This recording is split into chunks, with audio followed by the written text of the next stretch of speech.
putting on a belly cloth is pretty easy when the piano's on its side. I use scissors and a staple gun and an awl and a Sharpie to start with. That's to fit it, and I'll show you how I do that. You start out by trying to find some cloth that is as long, or the bolt is as wide as the piano is wide. That way you don't use up so much material. You don't have to buy so much. And sometimes you can find them, and sometimes you can't. Usually a piano's belly cloths don't snap on this outside rim. They snap just below it, down here like that instead. But this one does it a different way. So we're going to start there where that snap is, and we're going to staple it on. That's where we're going to start. And you can staple outside of your snap ring line so that when you get through, all those extra holes that you punched will be cut out. Then we're going to just kind of start up here at the top.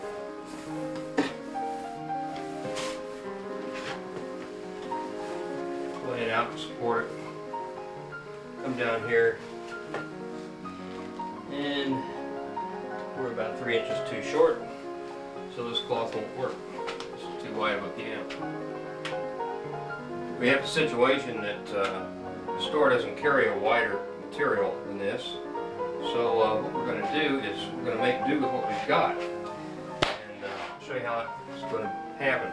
I'm leaving this area up here at the top, and I'm going to line the cloth up along the stack like so first. Right here is where it has to look nice and neat. You'll actually see it from the back of the piano sometime. And then we're going to pull it fairly tight and staple it down here somewhere.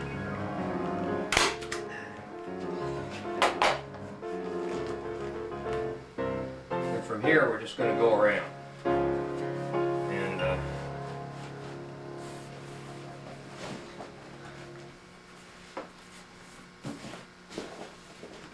Got to make sure though that these creases and everything you can pull out. So I kind of work it back toward the back then, a little bit at a time, and see how it's looking. I want to make sure it's stretched.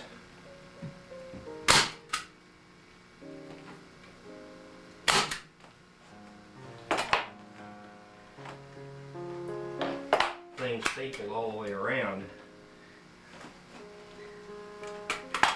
It's pretty hard to get a staple gun even in there. Find these snaps. They're here just by feel. And with the awl, stab through the belly cloth. Then with a Sharpie, you stick the felted ink tip through there and just do that, and it makes the backing black, which is another advantage of this kind of a backing I've discovered. It blacks up better than the woven type does, and you can see your holes. Sometimes you get a staple hole confused with a snap hole. So then you go around the piano and you put these little black dots on where you want the snaps, and then you rough out the outline of the piano on the backing, on the belly cloth, with the Sharpie, just by drawing it along the rim of the piano like that.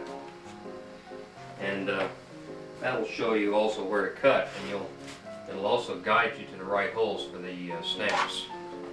When you're ready to put the snaps on, you punch holes in the belly cloth with a punch like that. Then I use a cheap little snap tool that you can buy at the hardware or the cloth stores, fabric stores. And here's some snaps. Put the snap through like so. Put a balance rail felt punching on like that. And then over that you put the female ring, only you don't put it on the snap, you put it right here in the plier. Then you turn the plier so the nylon side is on the snap head, and you center the little female ring, and it all goes on like that. The little punching here adds thickness to the material so that you don't spread the nose of that rivet too far. Now we're going to try this cover for the first time and see how it looks. I have the faintest idea what it's going to look like. Visible. It's certainly not noticeable, and you can't see it at all from the outside. At any rate, it's nice and clean, and there's no things here pushing the cover except for this one thing right here that we're going to have to make a little guard for, and that's the pulley. You can't always bank on everything being in a player when you get it. The belly cloth is off of this piano. Normally there's a wooden bow that is shaped out of plywood and curved and goes across here, but in this case it was missing. So also was something in here, and we had no idea what it was for sure. But these are the two guards that I've made, and then I've also raised this an inch over here so that the cloth can come out here and go flat over the pump pulley. Now, whether that's going to work or not is will be seen when the piano's on its legs and playing. And if you hear any noise, well, then you'll have to change your guards a little bit to compensate. The only thing I can say is that I'm especially glad that I use this kind of belly cloth, because when you have to make small changes, if you use the real heavy belly cloth, which doesn't make a whole lot of sense anyway, with the knitted back, why that particular stuff doesn't stretch and conform. Now this is just a basic belly cloth, this isn't anything fancy, and we're not doing world-class belly cloths here, but just showing you how basically you set them up and how you do a basic belly cloth. You can get as fancy with them as you want to. You can put piping around them and who knows what all your wife or some seamstress might like to do a belly cloth. At any rate, we've just got one more thing to do before we turn the piano on its legs. And that is, we've got to fix up a brand new cover for the tubing between the drawer and the pedals.